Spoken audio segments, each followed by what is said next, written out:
The hum of the Ardmore Harbor 911 dispatch center is a sound you never get used to.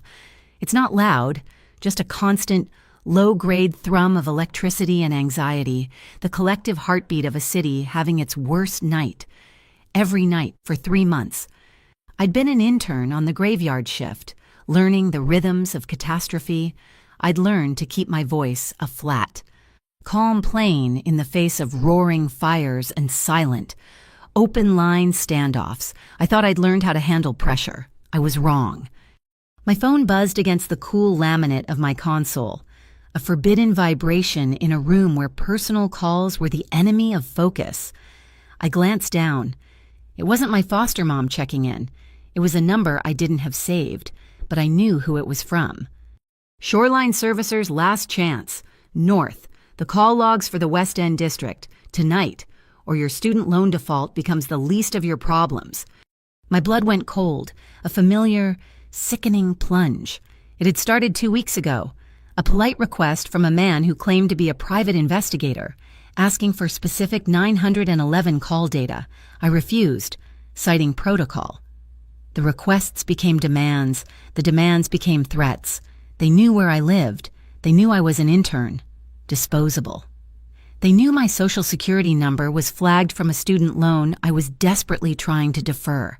They wanted the call logs, and they didn't care how they got them. Problems. Northmark, a senior dispatcher with a face like a worn-out catcher's mitt, smirked from across the room. He saw the look on my face. They all did.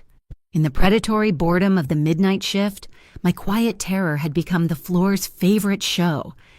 He slid a crumpled Post-it note across the floor with the toe of his boot. It skittered to a stop by my chair.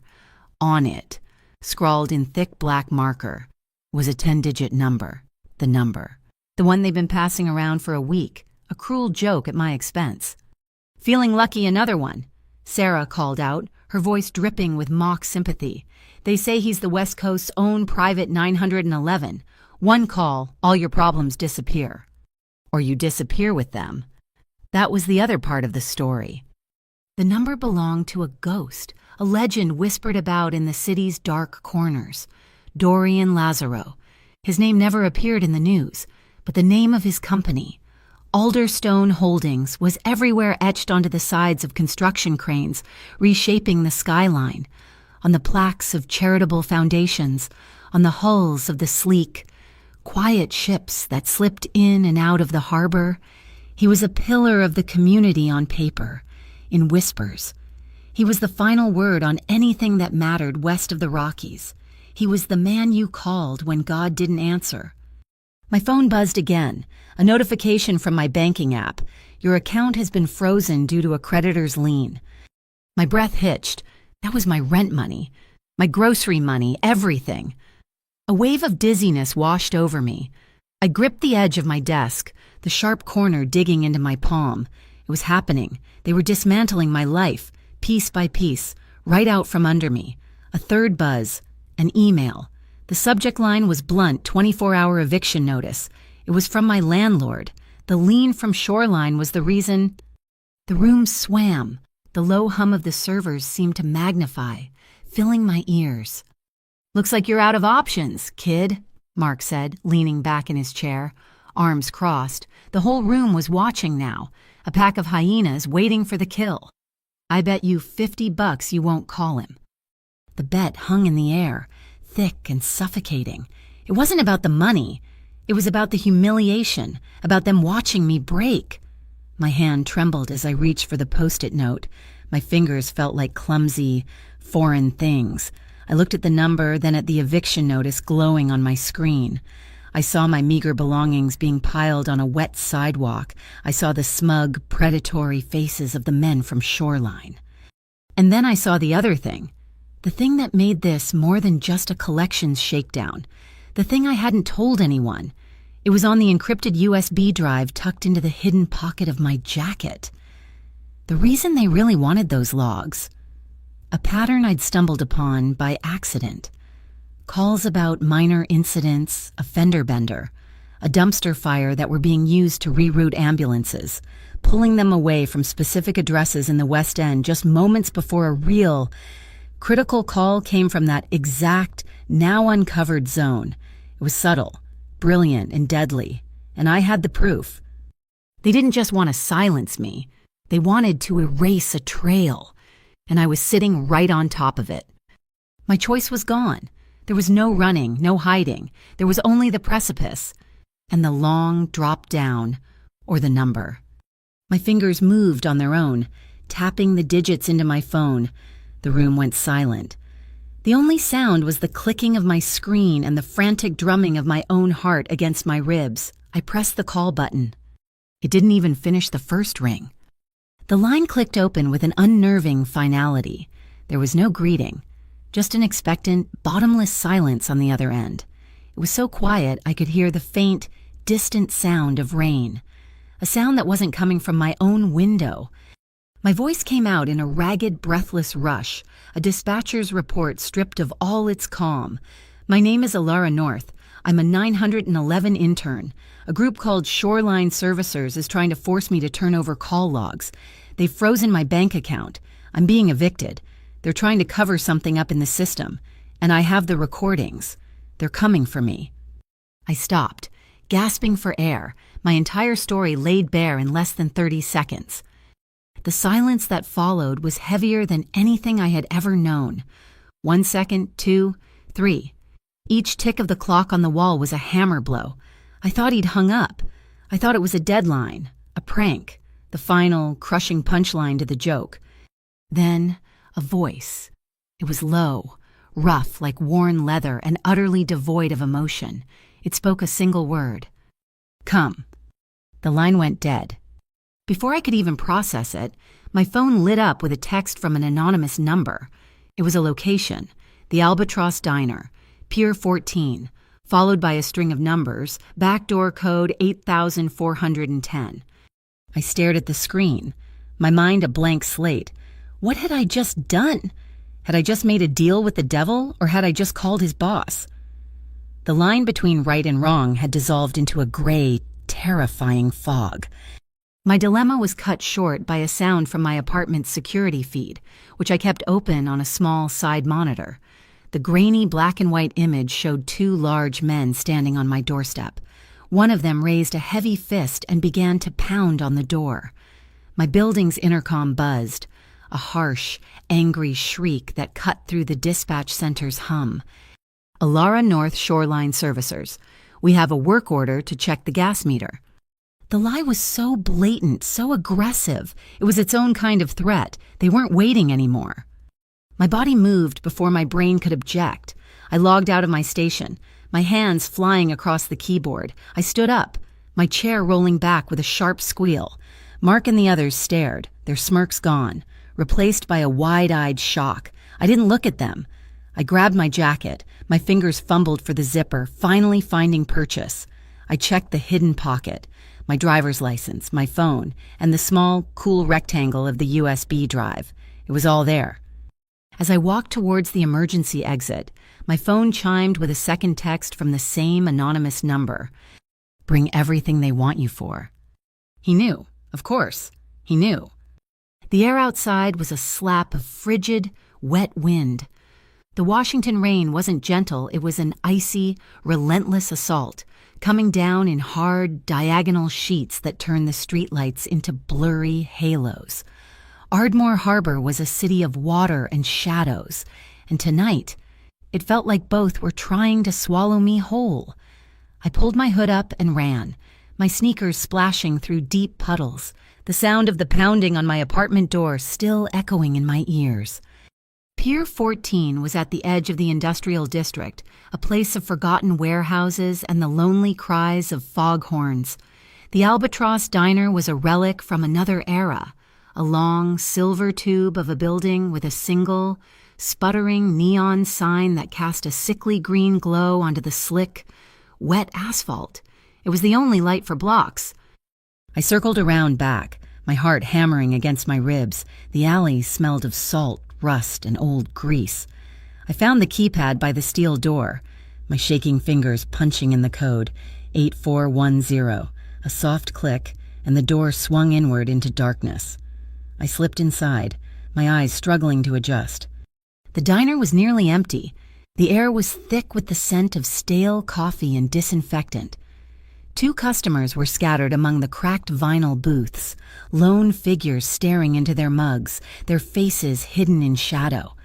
Neither of them looked up as I walked past, my dripping jacket leaving a trail on the checkered linoleum floor. They were part of the scenery, as permanent and silent as the napkin dispensers. At the far end of the counter, a man was sitting on a stool, his back to me. All I could see was a long, dark overcoat and a head of thick, dark hair. He was perfectly still. As I hesitated, halfway down the length of the diner, he stood up. He didn't make a sound. He didn't turn quickly. He simply rose to his full height in one fluid, economical motion, but in that single movement, he seemed to draw all the light and air in the room towards him. The 2 other patrons, who I'd thought were oblivious, suddenly shifted, their shoulders tensing. The space around him crackled with a silent, invisible authority. He turned, and his eyes found mine across the room. They were dark, intelligent, and held a depth that seemed to see right through my fear, right through my skin, and into the frantic, desperate calculations of my soul. He wasn't what I had expected.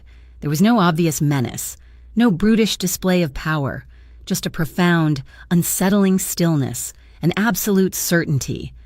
And in that moment, I knew. I knew with a certainty that chilled me deeper than the freezing rain outside. This was him. This was Dorian Lazaro. He didn't gesture for me to sit. He didn't smile. His eyes, dark and analytical, held mine as if he were reading a case file I hadn't yet submitted. The diner, which had seemed empty and cavernous, now felt pressurized, the air thick and still.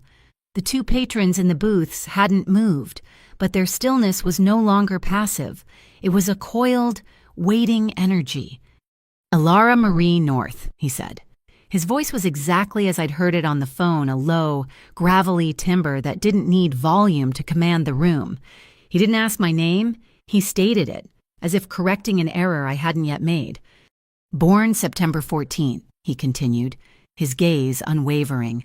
"Current address 415 West Inlet Drive, apartment 3B, eviction notice served 51 minutes ago." He glanced at his watch, a simple, dark-faced timepiece. "Your supervisor at the Ardmore Dispatch Center is Michael Vance. He has a weakness for off-track betting, which is why he's susceptible to pressure. Your social security number ends in 4,420, and your frozen bank account holds a current balance of $87.14. My blood didn't just run cold, it evaporated. This was beyond what Shoreline knew. They had my financials, my address. This man had my identity. The fear I'd felt from the pounding on my apartment door was a dull ache compared to the sharp, surgical terror of this moment. He wasn't just a powerful man. He was a network, an intelligence agency unto himself. "You know," I breathed, the words catching in my throat, "I know you're in trouble you didn't ask for, but that you earned by being meticulous," he corrected. He finally gestured a slight, downward motion of his chin toward the booth opposite his. "Sit, the coffee is terrible, but it's hot." I slid into the booth, the vinyl cold and cracked against my damp clothes. I was shaking, not just from the cold, but from the profound realization that I was in a room where I was, by far, the weakest thing. I fumbled in the hidden pocket of my jacket. The USB drive felt small and insignificant in my trembling hand. I slid it across the Formica table. It stopped near his hand, which rested, palm down, on the surface. He didn't look at the drive. He kept his eyes on me. "You brought what they wanted," he stated. "I brought why they want it," I corrected, my voice barely a whisper. My dispatcher training, the one thing I could cling to, kicked in. The instinct to report facts clearly, without emotion. It's a pattern. In the 911 logs, I thought it was a glitch at first. Calls are being manipulated, rerouted. "Explain," he said. "It's the West End. They're using fake, low-priority calls, noise complaints, fender benders. Sometimes even a false wellness check to pull ambulances and patrol cars 5, sometimes 10 blocks out of position. It only lasts for minutes, maybe 90 seconds at a time, but it's precise. Precise to what end? To when the real calls come in, I said, my voice gaining a fraction of confidence as I spoke the truth I knew. Small electrical fires, always at temporary bank branches, the kind set up in trailers or modular offices during construction booms. By the time emergency services correct the route and get there, the fire is out, and the vaults are empty. It's the Harrogate crew. Everyone knows they're robbing them, but they're doing it in the blind spot, the one I'm supposed to be watching. Dorian Lazaro didn't react, but a new, sharper focus entered his gaze. He wasn't just listening, he was calculating. His eyes finally dropped to the USB drive, but he didn't pick it up. Harrogate, he said, the name tasting like ash in his mouth. They're messy. Brutes, this. He tapped the table. Isn't messy. This is surgical. They're just the muscle. He looked back up at me, and I felt like I was being x-rayed, and the fires are just the distraction. They're not just stealing cash, they're washing it. Washing it how? The city's urban restoration fund, he said, the words laced with a profound, weary cynicism. It was set up after the '99 quake. It's a fire hose of federal money meant to rebuild. You can't just deposit $3 million in stolen cash, but you can donate it to a civic restoration fund and have it come out clean on the other side, earmarked for construction contracts your own shell companies are waiting to bid on. He tapped a single finger on the table, a slow, deliberate rhythm. This entire scheme runs under the shelter of an agency that doesn't officially exist, the Office of Urban Integrity. UI. I'd seen the acronym on interdepartmental memos.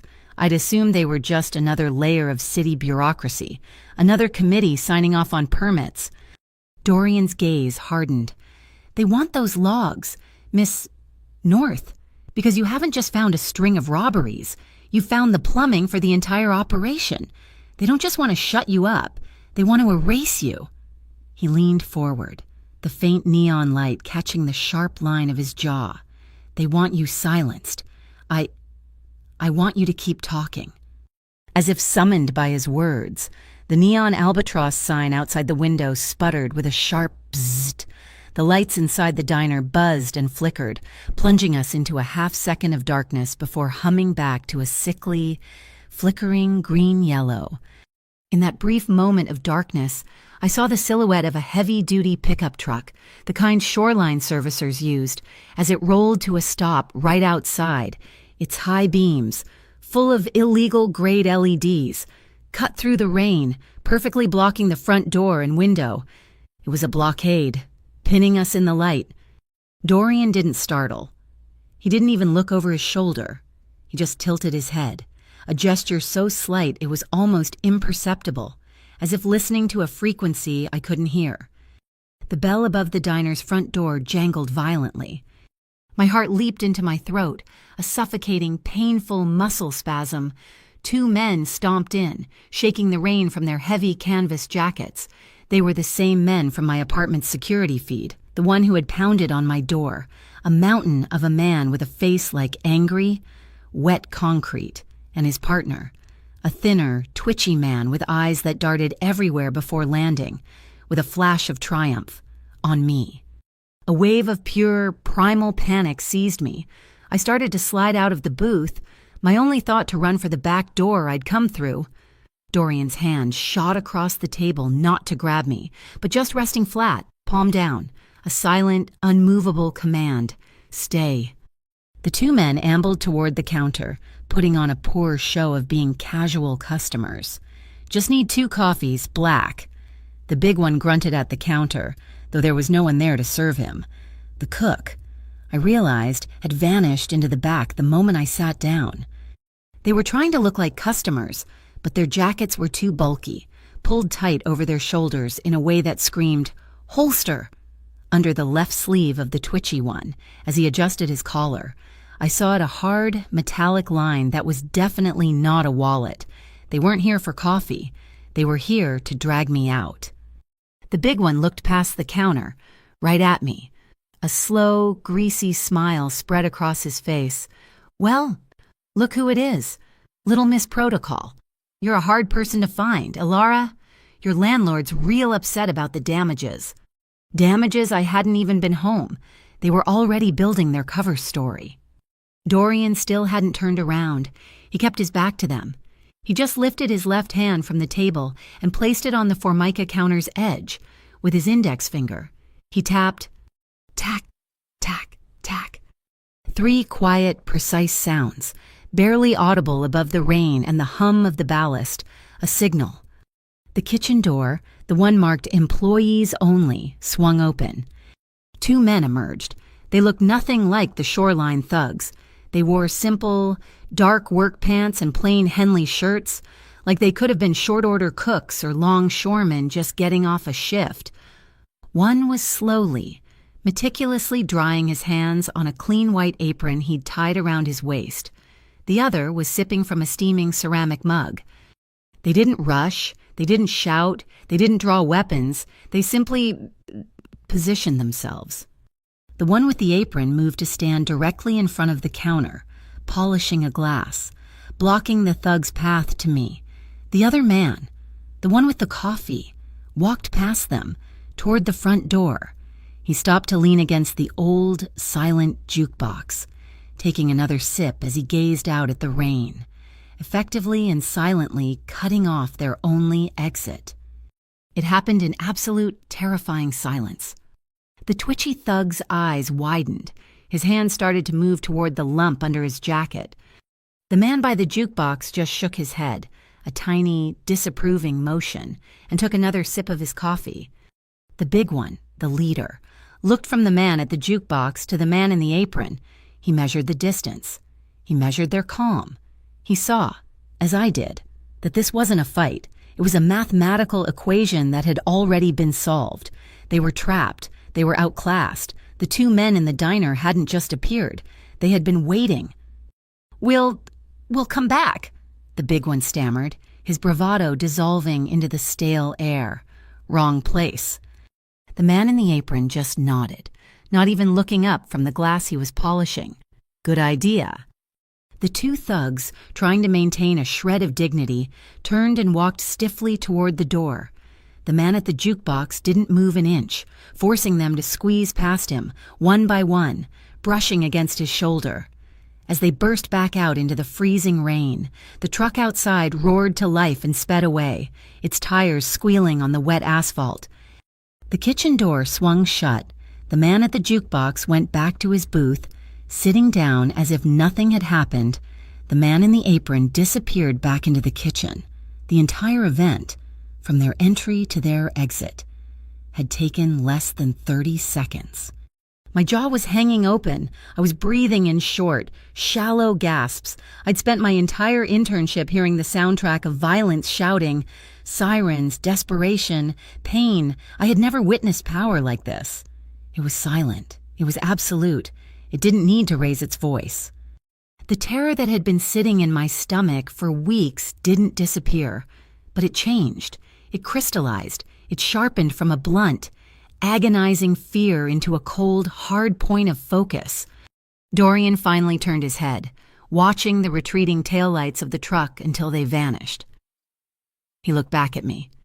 "You see," he said, his voice still that same calm, terrifying level. "They're loud, they're clumsy, they rely on fear, but the people they work for, they're quiet. You have to be quieter." His eyes dropped to the USB. He pushed it back across the table, the plastic scraping lightly on the Formica. It stopped just short of my fingers. "You keep it," he said. I stared at the drive. I thought this was for you. I thought this was my payment for helping.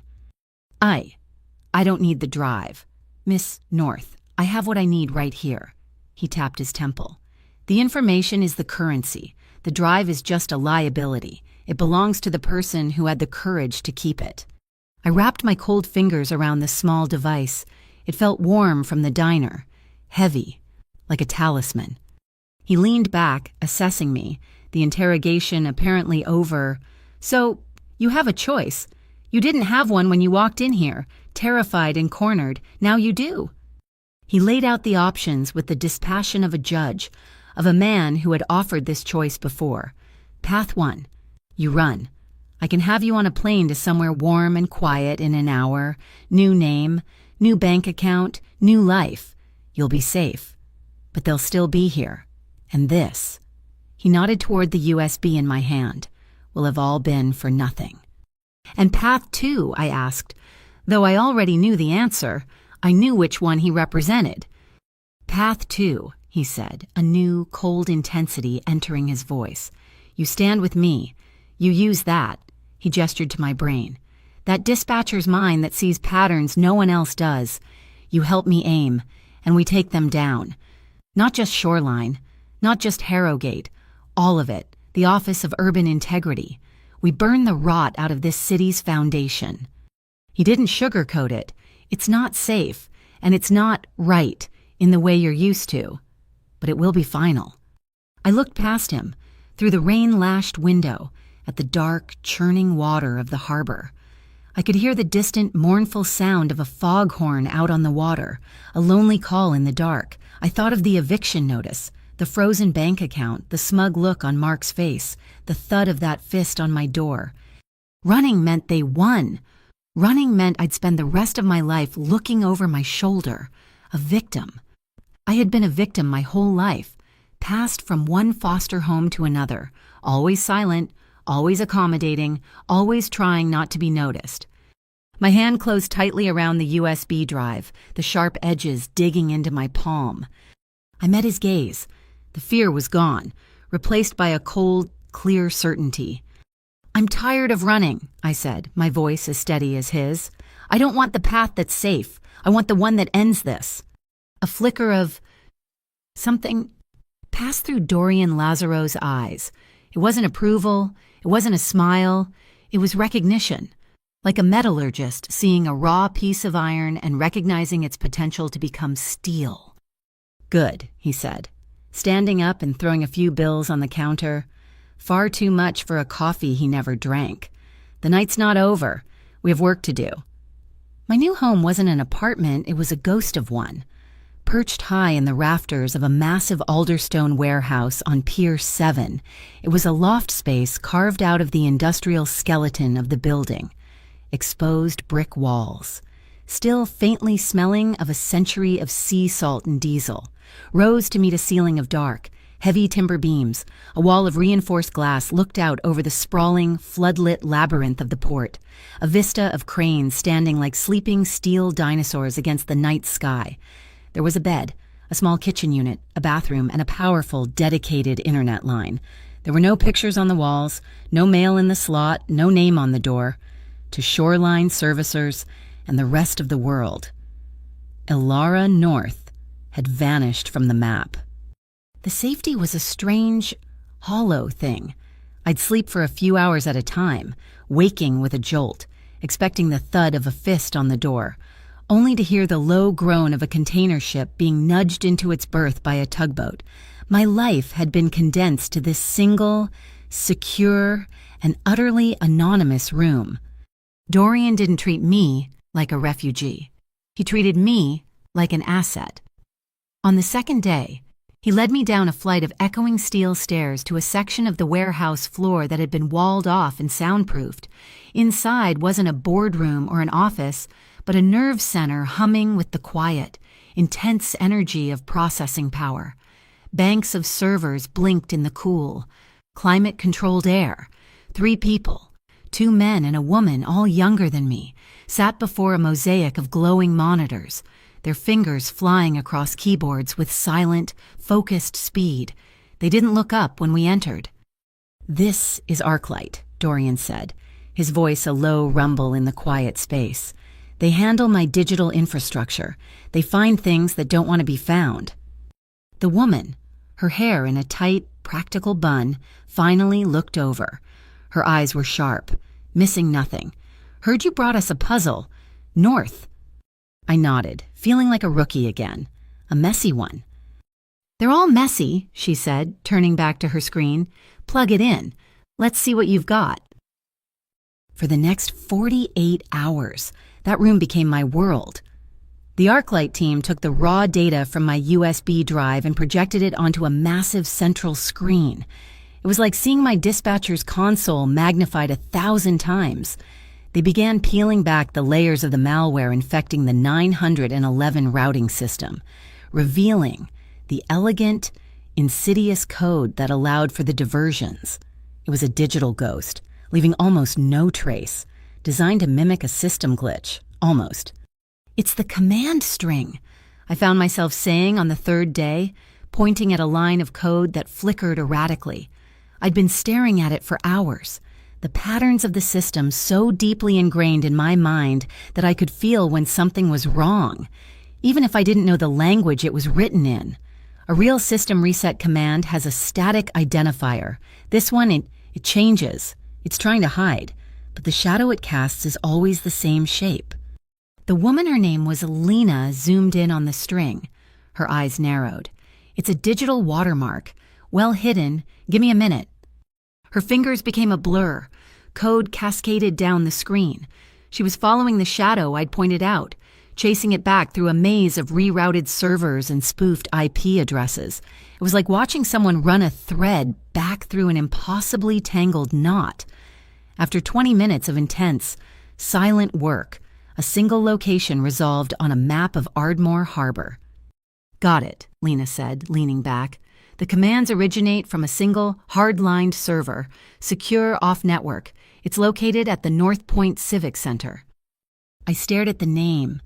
The North Point Civic Center was a half-finished shell of a building downtown, a public works project that had been stalled for years until a recent, massive influx of funding. I saw from a quick search on a secondary monitor that was being administered by the Office of Urban Integrity, OUI. It wasn't just a slush fund, it was a physical headquarters for their operations, disguised as urban renewal, a data collection hub hiding in plain sight. But that was the how. I still needed the why. I pushed aside the code. "Lena, can you pull up the Port Authority's shipping manifests for the last 3 months? Cross-reference them with the timestamps on the ambulance diversions." It was a dispatcher's hunch, a gut feeling born from thousands of hours of listening to the city's chaotic symphony. You learn that nothing is truly random. Every incident has a ripple. I was looking for the stones that were being tossed into the pond. The data flooded another screen. On the left, the list of rerouted ambulance calls short, 2-minute diversions, scattered across the West End. On the right, a dense log of every shipping container that had been moved at the port. They looked completely unrelated, chaos and commerce. But they weren't. "There," I whispered, my finger tracing a line on the screen. "Look, Tuesday, 2:04 a.m., a false alarm, dumpster fire on 3rd and Westlake. Ambulance Unit 7 is diverted. It lasts exactly 120 seconds. I dragged my finger across to the other screen. Tuesday, 2:05 a.m., a container, manifest designation, humanitarian aid medical supplies, is loaded onto a truck at berth 43. It happens every time. A 2-minute window, a fake emergency call, and one of these containers gets moved. The pieces clicked into place with a terrifying, sickening clarity. Later that evening, I explained it to Dorian as we stood on the catwalk outside the loft, the cold, salty wind whipping around us. "It's a smokescreen," I told him. My voice raised slightly over the wind. "The robberies at the banks, the fires, they're just noise. Loud, violent noise to make the cops look one way. The real crime is happening here, at the port, quietly. They create these fake hotspots, these emergency vacuums, to ensure a clean exit for those containers." Dorian stared out at the sprawling port, his hands resting on the iron railing. He was silent for a long moment before he spoke. "Those containers aren't filled with gauze and antibiotics. Elara," he said, his voice flat, "they're filled with illicit pharmaceuticals, fentanyl, mostly, coming in from overseas, disguised as donated medical equipment to bypass customs inspections. The Harrogate crew aren't just thieves, they're the distribution network. OUI provides the clean route out of the port. Harrogate moves the product onto the street, and the money gets washed back through the restoration fund. It's a perfect self-sustaining circle. My stomach turned. This wasn't just about money, people were dying from this. The ghost in the machine I had found was a merchant of death. The weight of it pressed down on me, suffocating. "We can stop it," I said, the idea forming even as I spoke it. "We can use their own system against them. We can set a trap." He turned to look at me, his expression unreadable in the harsh glare of the security lights. "Go on." "We create our own ghost," I explained, the plan solidifying. "A time trap. Arclight can build a virtual fire alarm protocol, a much bigger one than they use for the diversions. We'll trigger it for a specific abandoned industrial block near their main route. For 90 seconds, every official unit in a 2-mile radius will be routed there, but we'll already have our own cameras in place, independent of the city's network. We can lock their route into our kill box and record the entire handoff from the container to the Harrogate truck." For the first time since I'd met him, I saw something shift in Dorian's eyes. Respect. "A dispatcher's solution," he said, a hint of something that might have been admiration in his voice. "Using their own weapon, I like it." He pulled out his phone. "Arclight will get it done." While the tech team worked on my idea, I dove back into the data, this time focusing on the OUI's public donor records. It was a long list of respectable corporations and philanthropic foundations, but one name, buried deep in the list, appeared over and over, with donations made through a dozen different smaller entities. The Harrogate Civic League? It was a thread, and I pulled it. The League was a registered nonprofit chaired by a man named Eamon Pike. A quick encrypted search through the darker corners of the web that Arclight gave me access to painted a clearer picture. Eamon Pike, an old money name with new money ruthlessness. He and Dorian had history. They'd come up in the same brutal world. Rivals who had carved the city's underworld into 2 distinct territories. But Pike was getting ambitious. He was using the OUI to legitimize his operations and wage a silent war on Lazzaro's territory. Just as I connected the final dot, a low, deep whump echoed across the water. The thick glass wall of the loft vibrated. Far out, near the end of Pier 12, a plume of black smoke billowed into the night sky from a small, contained explosion, an electrical generator. It looked like a warning shot. Dorian's phone buzzed on the table beside me. He picked it up, glanced at the screen, and then showed it to me. A simple, anonymous text. A greeting from Pike. A wave of vertigo hit me. This wasn't about a student loan. This wasn't about Shoreline's thugs. This was a war between kings, fought with malware and back-alley deals, for the right to control the city's arteries, its emergency services, its shipping lanes, its very infrastructure. And I had just stumbled onto the battlefield, holding the enemy's map. "He knows we're looking," I whispered, the words feeling inadequate. Dorian's expression was calm, his face carved from granite. "He knows someone is... He doesn't know who. Not yet." He looked at me, his gaze intense. "You didn't cause this, Alara. You just saw it first, but you can end it." He reached into his coat and pulled out a thin, hard plastic card. He placed it in my hand. It was an Alderstone Holdings security pass, high-level clearance. My photo, taken from a security camera feed somewhere, was printed on it, and beneath my name, Alara North, was my designation. Partner. The card felt impossibly heavy. It was a shield, an entry into a world of power I'd never known, but it was also a target. It was a declaration of allegiance. It was the weight of a life placed in my hands, a life I had chosen in a desperate, late-night phone call for the first time. I felt something that was both a profound honor and a terrifying burden. Trust. The immediate shock of Pike's greeting, the dull whump of the explosion on Pier 12 had faded, leaving behind a humming, electric tension. The smoke was a dark smudge against the bruised purple of the night sky. I'd gone out onto the flat, industrial roof of the warehouse, needing to feel the air, to verify the reality of the threat. The loft, for all its security, suddenly felt like a cage. The wind coming off the harbor was a living thing. It was cold, sharp, and relentless, smelling of deep water, salt, and diesel. It tore through my thin sweater, a physical reminder of how exposed I truly was. I wrapped my arms around myself, shivering, but I didn't go back inside. I heard a single, heavy footstep on the gravel roof behind me and knew it was him. Dorian didn't move silently. He just moved with purpose, displacing the air around him. He stopped, not beside me, but a few feet away, also watching the last vestiges of smoke. He'd been on his encrypted radio for 20 minutes, his voice a low, calm series of commands that resulted in the distant wail of his sirens. Not the city's. Alderstone Fire and Rescue, a private service I hadn't known existed, was already dousing the flames. He saw me shiver. I tried to hide it, to straighten my spine, but the cold was too deep. I saw him shrug, a fluid motion in the dark. He stepped forward, and before I could react, he was draping his overcoat over my shoulders. It wasn't the jacket he'd worn in the diner. This was a heavy, impeccably tailored wool coat. The weight of it was staggering. A sudden, profound armor against the wind. It was impossibly warm, and it enveloped me in a scent that was uniquely his.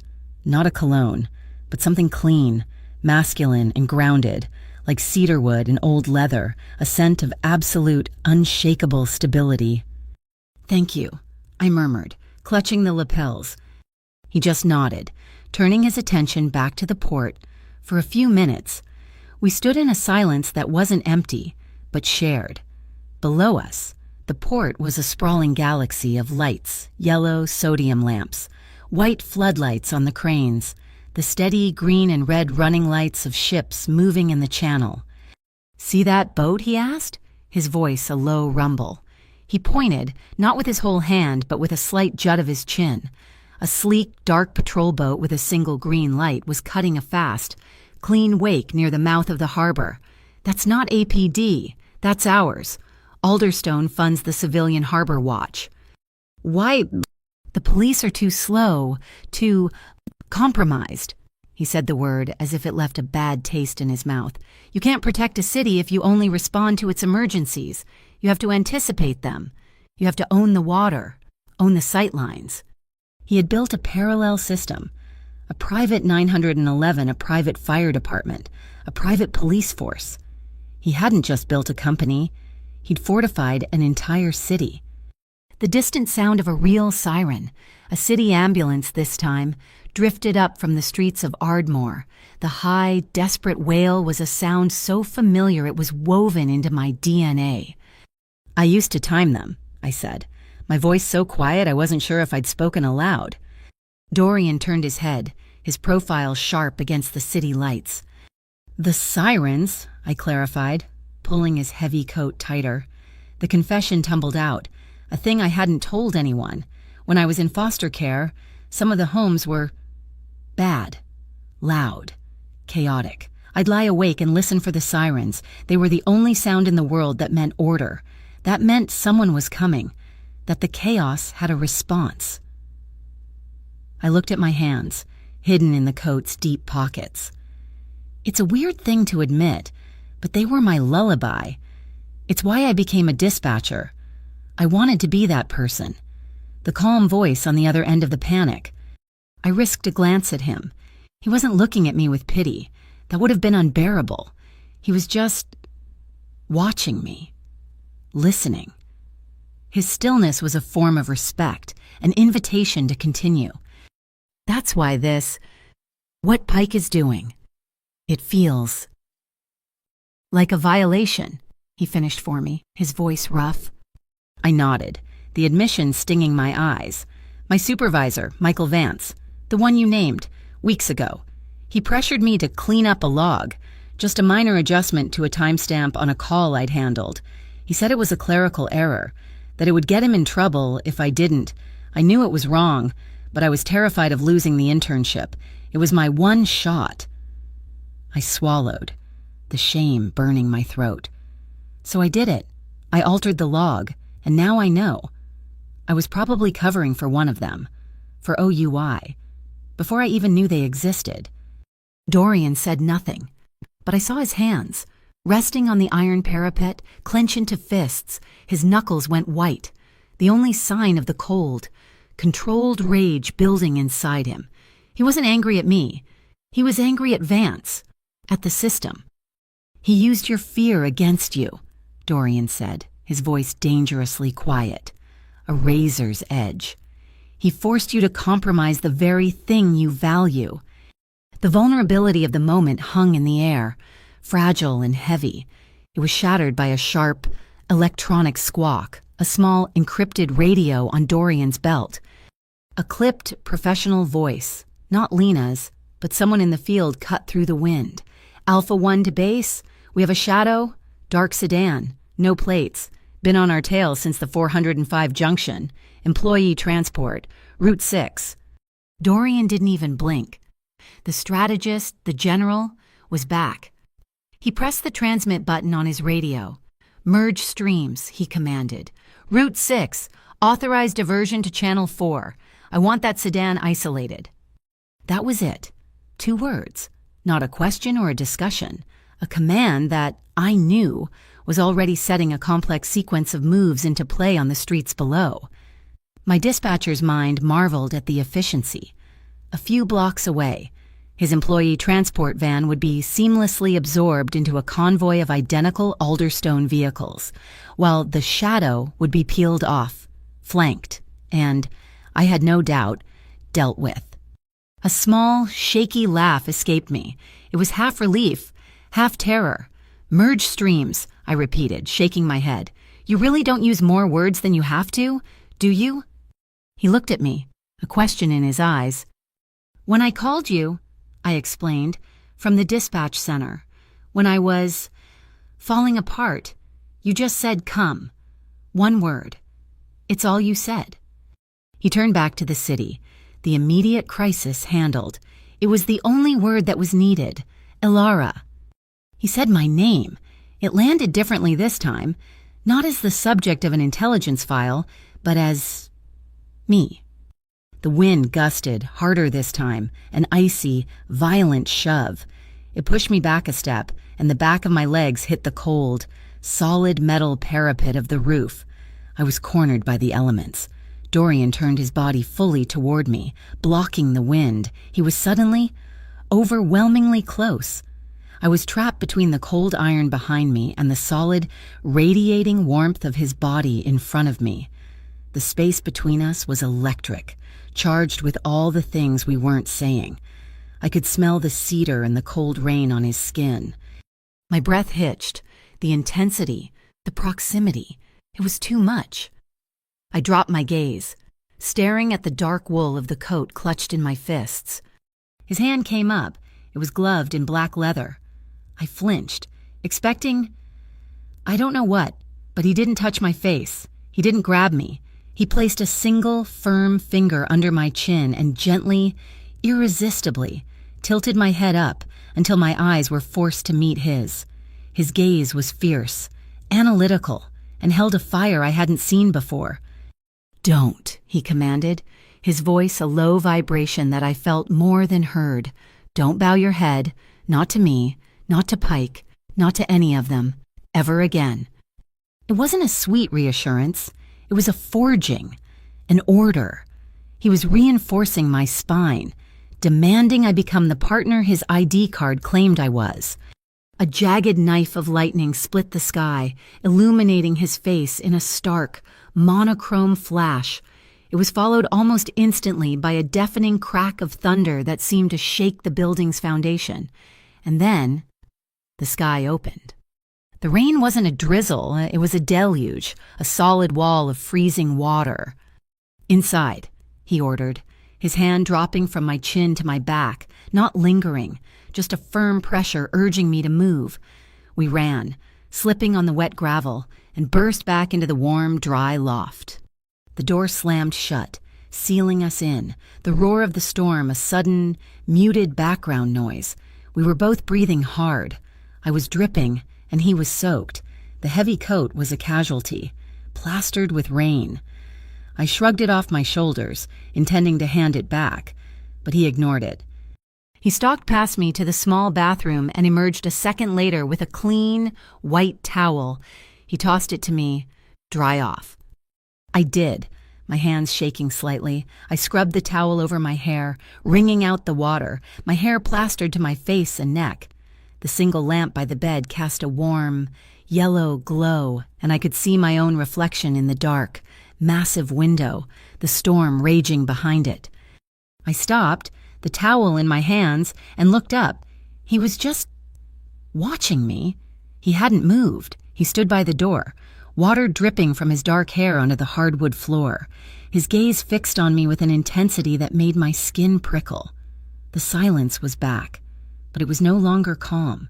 It was charged, heavy, and thick as velvet. He took one slow step toward me. My breath caught in my throat. He took another.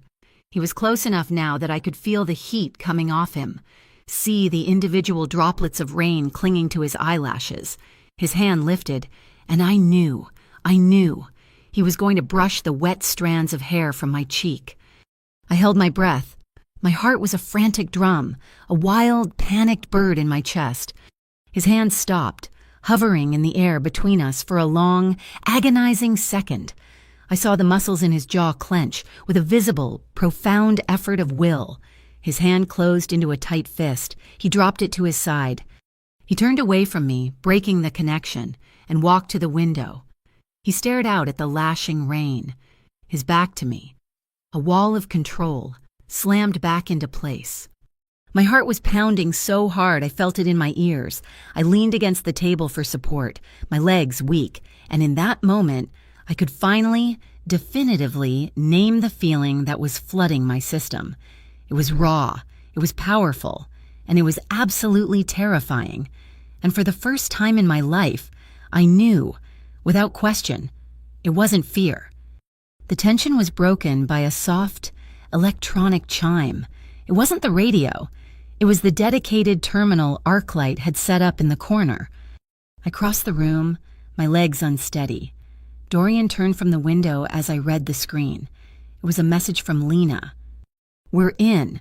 We isolated the primary command kernel. Pike is sloppy. He used a known exploit from a 2022 patch. We can't take control, but we can inject a payload. Your time trap is viable. Tomorrow night, 0300. That's the window. They're moving another humanitarian shipment then." The brief, charged piece was over. The war was on. Dorian was at my shoulder, reading the message over me. His presence was all business now, the strategist back in command. "Tomorrow," he said. He looked at me, his eyes clear and cold. "ArcLight will prep the payload. You will be the dispatcher. You'll be in the server, watching the routes. You give the signal. You spring the trap." "And you?" I asked, my voice small. "I'll be the target," he said simply. "Pike's getting aggressive. He wants me. When your trap springs, Harrowgate's convoy will be exposed. Pike will have to react personally to protect his operation. I'll be there to draw his fire." He paused. "I will be the tip of the spear." "You'll be standing on the X," I whispered. "The dispatcher term for the point of greatest danger." "It's the only way to ensure he commits," Dorian said, his voice void of any fear. "To get him and his OUI partners in the same net at the same time." The weight of it all, my past, his present, the impossible battle we were facing settled on me. I looked at him, the man who had answered a desperate call from a terrified intern and shown her a world of silent, lethal power. "Dorian," I said, my voice trembling for a different reason now. If I'm in the middle of it and if I call, will you answer me with one word again?" He turned, his dark eyes holding a promise that was more binding than any law. He stepped close, but didn't touch me. The heat from his body was a physical presence. Always. We both understood. This game we were in, this world of shadows and data, didn't spare dreamers. It broke them. But standing there, with the storm lashing the windows and the promise of a battle at dawn. We let ourselves dream anyway. The 24 hours leading up to the operation were the longest of my life. The loft became a cage again, a place of forced, restless calm before the storm. I didn't sleep. I drank coffee, studied the schematics of Yard 43 that Arclight provided, and ran through the plan in my head 1,000 times. I was no longer an intern taking calls. I was a dispatcher about to send men into the dark, and the weight of it was a physical pressure on my chest. When the time came, I wasn't in the loft. I was back in the humming, chilled nerve center with Lena and her team. My station was at the center of the room, a throne of monitors displaying a god's eye view of the city. One screen showed the city's 911 grid, a living map of its emergencies. Another displayed the feeds from our own, hidden cameras, their infrared lenses cutting through the inky blackness of the container yard. A third was a secure communications link, a direct line to Dorian's team. My headset was light, but it felt like a helmet. My hands, resting on the keyboard, were steady. The fear was still there, a cold knot in my stomach, but it had been packed down, compressed into a hard diamond of focus. The clock on the main screen ticked over to 02:59. "All assets in position," a calm voice reported in my ear. It was Dorian. His call sign was simply base. "Acknowledged, base," I replied, my voice a flat, professional tone I barely recognized as my own. "Arclight, stand by to execute." Lena gave me a sharp nod from her station. The 90-second countdown clock I'd requested appeared in the corner of my screen. "Execute," I said. Lena's fingers flew. On the 911 grid, a new icon flared to life, a multi-alarm structure fire in a derelict block of brick warehouses a mile north of the port. The lie was live. I watched, mesmerized, as the system reacted. Red icons representing fire engines, blue for police cruisers, and white for ambulances began to move, their routes bending away from the port, their paths converging on my ghost. The board lit up like a Christmas tree, a beautiful, terrifying deception. "Diversion is active," I reported into the comm. "Your window is open, 90 seconds on my mark." As if on cue, 2 large, unmarked box trucks rumbled into the darkness of Yard 43 on my infrared feed. Harrowgate's crew. They moved with a clumsy, arrogant speed, pulling up alongside a specific container marked with the humanitarian aid stencil. The doors of the trucks opened. They were sloppy, confident they were invisible. Our cameras, hidden in the gantries of the cranes above, recorded every detail in crystal clear, high-definition black and white. "Target is in the box," I said, my voice betraying nothing. "They're making the exchange." Dorian's voice came back, a low rumble. "We see them, holding position." His team was parked a block away in a battered Ford F-250 with a faded Ardmore Rail Maintenance logo on the side. They were just another piece of the port's nocturnal machinery. Then something changed. A new vehicle entered the frame. Not a truck, but a sleek, black sedan that moved with a predator's grace. It parked at the edge of the yard, its headlights cutting sharp, white lines through the darkness. The driver's door opened. A man got out. He wasn't one of Harrowgate's thugs.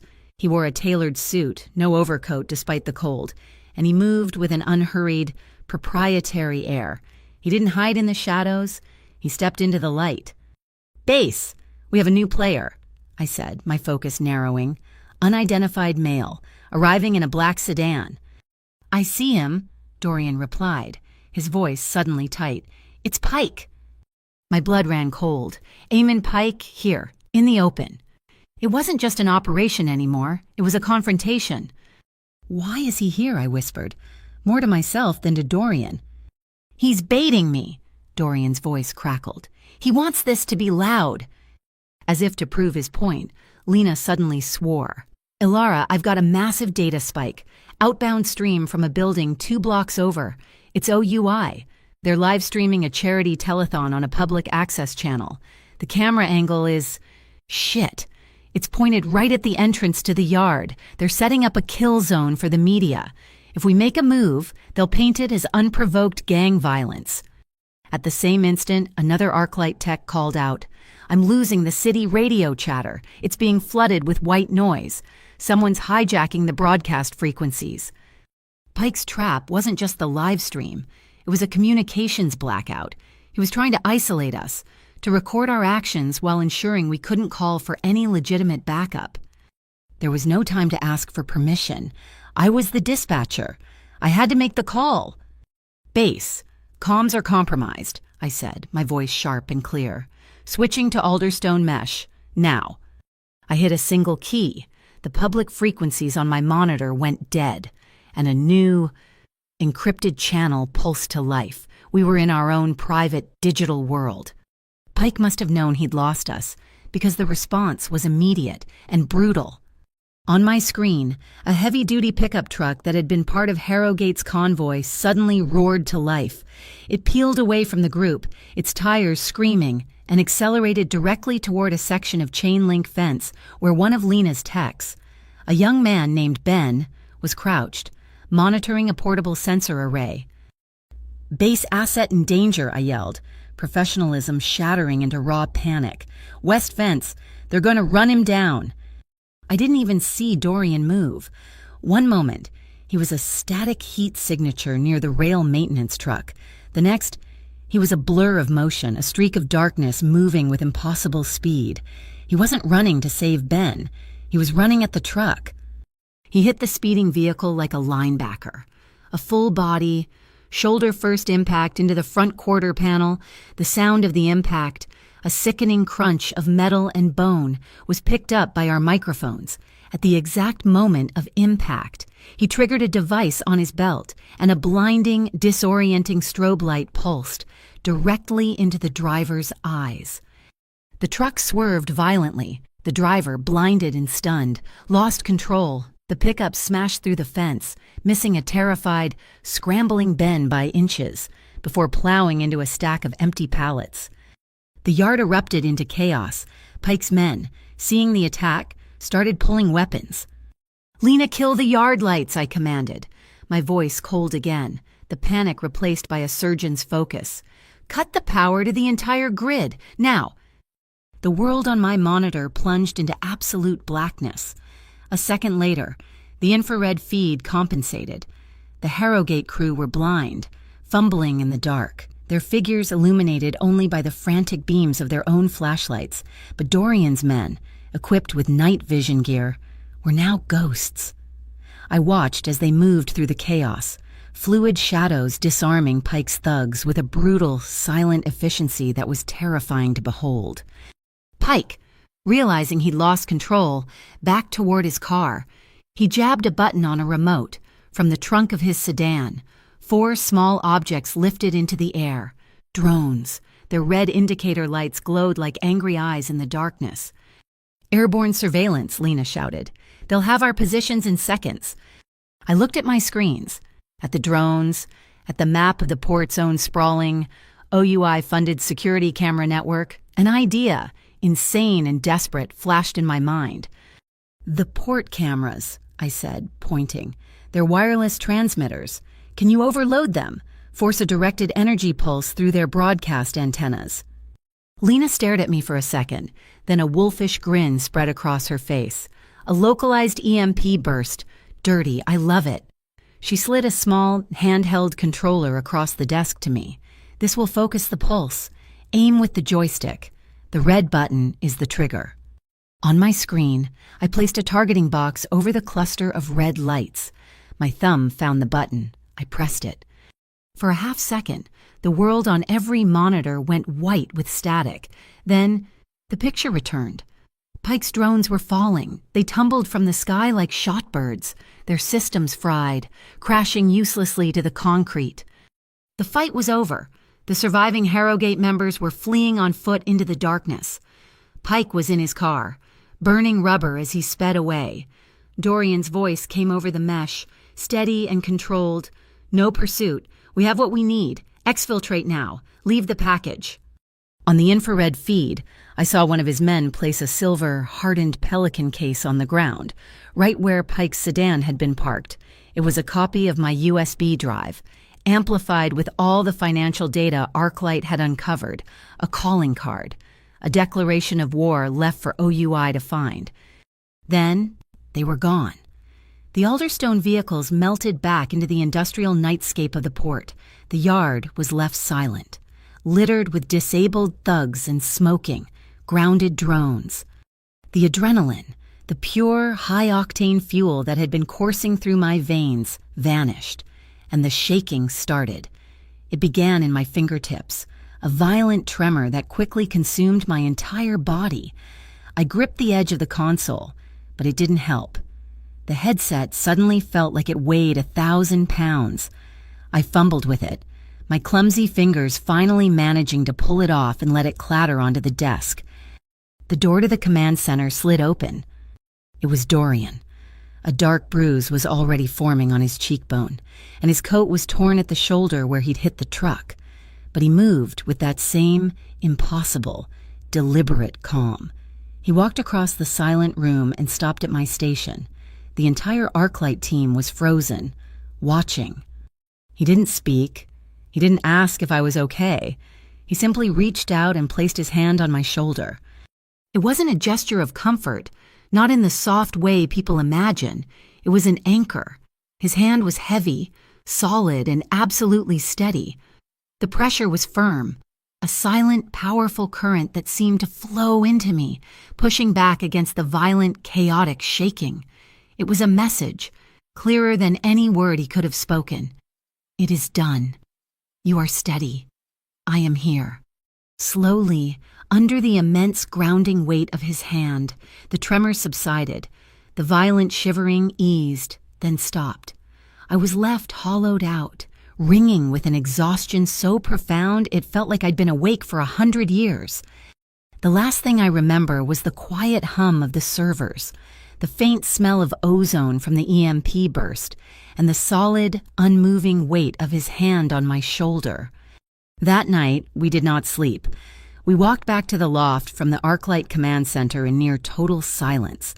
The torrential rain had softened into a fine, persistent drizzle that misted the air and slicked the concrete under our feet. The violent energy of the night had passed, leaving the port in a state of weary, dripping quiet. The only sounds were the soft slap of our shoes on the wet ground, the distant, mournful cry of a foghorn, and the frantic, chaotic thrumming of my own heart finally beginning to slow. The adrenaline had left a hollow, ringing exhaustion in its wake. Every muscle in my body ached with a tension I hadn't realized I was holding. Dorian walked beside me, his torn coat a dark shadow in the pre-dawn gloom. He was a wall of contained energy, the bruises on his face standing out starkly in the pale glow of the security lights. But he moved without a hint of a limp, without any sign of the brutal impact he had absorbed. When we reached the steel door to the loft stairwell, he unlocked it and held it open for me. I walked past him, my arm brushing his, and the jolt of that simple contact was as powerful as the thunderclap hours earlier. I climbed the echoing stairs on legs that felt like they were made of lead, my mind a blank slate, scrubbed clean by the night's events. Inside, the loft was an island of warm, yellow light in the vast gray sea of the approaching dawn. The rain whispered softly on the tin roof, a gentle, rhythmic shushing that was a world away from the earlier storm. My jacket, still damp from the run across the roof, felt heavy and cold. I shrugged it off, letting it fall to the floor. My hair was a tangled mess, cold strands sticking to my neck and cheeks. I felt raw, stripped down to my essential self. Dorian hadn't followed me all the way in. He stood in the doorway, a silhouette against the gray light of the stairwell, his hand resting on the doorframe. He seemed to be holding himself there, as if crossing the threshold would be a violation of some unspoken rule, a breach of a contract I hadn't realized we'd signed. The protector does not enter the sanctuary. His eyes, dark and unreadable, watched me. I saw the conflict in them, the rigid control warring with an emotion he kept locked down so tightly it was almost invisible. He wasn't looking at me like an asset anymore. He was looking at me like a man looks at something fragile and precious that he's terrified of breaking. "You're safe now," he said, his voice a low, rough murmur. The words were meant to be a comfort, a conclusion, but they sounded like a goodbye, like he was about to turn and walk away, leaving me in the safety he had built. And I knew, with a certainty that came from the deepest, most honest part of my soul, that I couldn't let him. Safety wasn't this room. It wasn't the locked door or the anonymous location. Safety was the anchor I'd felt in his hand on my shoulder. I took a step toward him, then another. I stopped just before him, in the warm pool of light from the single bedside lamp. I reached out, my hand trembling slightly, and wrapped my fingers around his wrist, around the cuff of his shirt. His skin was warm. He was solid, real. He didn't pull away. He didn't move. He just watched me, his breath held. I tugged gently. "Come inside, Dorian." He let me pull him over the threshold, into the light. The door swung shut behind him with a soft click, sealing us in. The sound was deafening in the quiet room. We stood there, my hand still on his wrist, close enough to feel the heat radiating from his body. The clock on the wall, a simple, round face, ticked softly, marking a passage of time that had ceased to have any meaning. My gaze met his, and this time, I didn't look away. I saw the exhaustion in his eyes, the faint lines of strain around them. I saw the fierce intelligence, the cold control, and beneath it all, I saw a flicker of something else, something raw and vulnerable that he had never meant for me to see. The world narrowed to the space between us. The rain, the port, Pike, UI, it all faded away, leaving only the charged, humming silence and the question hanging unspoken in his eyes. Slowly, as if moving through water, I lifted my other hand and placed it on his chest. I could feel the steady, powerful beat of his heart under my palm. I rose on my toes, and he didn't move, didn't breathe. When our lips met, it wasn't the desperate, crashing wave I might have expected after a night like this. It was the tide coming in, slow, inevitable, and absolute. It was a confirmation, not a conquest, a question I had been too afraid to ask, and an answer he had been waiting to give. The first touch was soft, hesitant, a bare whisper of contact, a moment of shared stillness.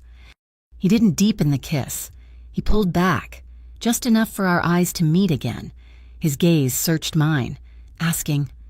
I gave him my answer, a small, almost imperceptible nod. This time, when he kissed me, it was with a deliberate, heart-stopping tenderness that unmade me. It was a conversation without words, a series of questions and answers spoken through the slightest pressure, the softest touch. He brought his hand up to cup my jaw, his thumb stroking my cheek, and the simple, gentle gesture sent a tremor through my entire body. He broke the kiss again, resting his forehead against mine. Our breath mingled, warm in the cool air. "Okay," he whispered, his voice a rough, broken sound. Was all I could manage, a sound of pure assent. "More," he asked, the word a prayer. "More," I breathed. His hands were a revelation. They moved with that same deliberate, profound certainty he did everything with. But there was no dominance in his touch. He was exploring, learning the lines of my body as if committing them to memory. One hand slid from my jaw to the back of my neck, his fingers tangling in my damp hair. The other settled on the small of my back, a firm, grounding pressure that held me steady. His touch was safe. It was respectful. He wasn't taking, he was offering. He was leaving the space for me to lead, to set the pace, to make the choices. And I did. I wrapped my arms around his neck, my fingers tracing the strong column of his throat, and pulled him closer, erasing the last fraction of an inch between us. The kiss deepened, and a soft, yielding sigh escaped my lips. It was a sound of surrender, not to him, but to this. to the overwhelming, terrifying, beautiful feeling that was flooding every empty, lonely space inside me. Our clothes became a hindrance, a barrier to the warmth we were both seeking. They fell away, piece by piece, discarded in a soft, scattered line on the floor, but the focus never shifted from our faces, from the story being told in our eyes. I saw a flicker of a shy, uncertain smile touch his lips, a crack in the granite facade, and it was so unexpected, so deeply human, that I smiled back, a wide, genuine smile that bloomed into a soft laugh. His touch was exquisite, the rough texture of his fingertips tracing the delicate line of my collarbone, the warmth of his palm spreading across my shoulder blade, the slow, deliberate journey of his hand down the curve of my spine. It was a worship, a mapping of a new territory. There were no crude movements, no fumbled urgency. There was only the slow, deliberate filling of a long-held emptiness with a new and overwhelming warmth. It was a quiet, desperate homecoming to a place I had never known existed. Later, we lay tangled in the sheets, the gray light of dawn beginning to filter through the massive window. The rain had finally stopped, leaving a profound, peaceful silence. His arm was a heavy, comforting weight around me, his hand resting on my hip. I lay with my head on his chest, listening to the slow, steady rhythm of his heart, a sound more reassuring than any lullaby I had ever known. Our fingers were intertwined, a simple, perfect knot. For the first time in my life, my entire body, my entire soul, felt still. The constant low-grade hum of anxiety that had been my lifelong companion was gone. He stirred, his fingers tightening around mine. I thought he might be asleep, but then he spoke, his voice a low, quiet promise spoken into the darkness of my hair. "When you call," he said, "I will answer." I tilted my head back, looking up at his shadowed face. A small, true smile touched my lips. "One word is enough," I whispered. He leaned down and kissed me, a soft, lingering kiss that tasted of peace and promises. And in the quiet safety of his arms, with the city just beginning to wake outside our window, we finally drifted into a deep, dreamless, and desperately needed sleep. We didn't know it then, but it was just the eye of the storm, a rare, precious moment of calm before the real hurricane arrived. The peace was a fragile, beautiful lie, and it shattered with the morning news. I awoke to the soft gray light of dawn and the unfamiliar, profound feeling of being safe in someone's arms. For a few blissful, dreamlike moments, there was only the steady rhythm of Dorian's breathing and the warm, heavy weight of his arm around me. The storm had passed. Then, his phone, set to silent on the bedside table, began to vibrate, a low, insistent hum against the wood. He was awake in an instant, the transition from sleep to sharp-edged alertness seamless. He glanced at the screen, and I saw the calm vanish from his face, replaced by a cold, hard mask. He swung his legs out of bed, moving to the large screen on the wall and turning it on. The local 24-hour news channel filled the room, the volume low. The headline was a sucker punch. Alderstone Holdings accused of manipulating city emergency services in internal WUI probe. I sat bolt upright, the sheets pooling around my waist. A woman with a practiced, sincere face and a title card that read Marin Lutz, OUI Community Liaison, was standing at a podium, her expression a mask of grave concern. "Evidence uncovered by our internal investigation," she was saying, her voice smooth and reasonable, "points to a sophisticated scheme by elements within Alderstone Holdings to create ghost calls, diverting critical emergency services for their own private security operations, recklessly endangering the public. They weren't just denying our evidence, they were stealing our narrative. They had taken the truth of what they were doing and were wearing it like a costume, pointing the finger directly at us. Last night, Lutz continued. This scheme escalated, resulting in a violent confrontation at the port, instigated by Alderstone operatives. My phone, which I'd left on the coffee table, began to buzz and buzz and buzz again, a flood of notifications. I stumbled out of bed, pulling on one of Dorian's shirts that was lying on a chair, and picked it up. The first was a link to a news blog sent from my old supervisor, Michael Vance. The headline read, "Leaked Audio Implicates 911 Intern in Ghost Fire Conspiracy." My blood turned to ice. I tapped the link. My own voice filled the loft, tinny and distorted from the phone's speaker. "Initiating a virtual fire alarm protocol. Lock the route into our kill box." It was a collage of my words from the operation, expertly sliced and stitched together to make it sound like I was a rogue agent, a willing accomplice in Alderstone's fictitious plot. They had stripped out all the context, all the terror, all the desperation, and left only the cold, hard jargon of the attack. Texts from my former colleagues began to pour in. "Mark, I knew you were dirty." North, "Hope it was worth it, Sarah. How could you?" People could have died. The final notification was an official email from the Ardmore Harbor 911 Dispatch Center. The subject line was cold and final, immediate and indefinite suspension. I sank onto the edge of the sofa, the phone slipping from my numb fingers. They had turned my own voice, my own skills, into the weapon that was crucifying me. My colleagues, the city I had tried to protect, they all thought I was the villain. Dorian's encrypted radio squawked to life. It was Lena. Her voice was strained, breathless. "Base, we have a problem, a big one. The cops are here. They have a warrant to seize our servers. The whole ArcLight facility." Dorian was already pulling on his pants, his movements economical and precise. He picked up the radio. "On what grounds?"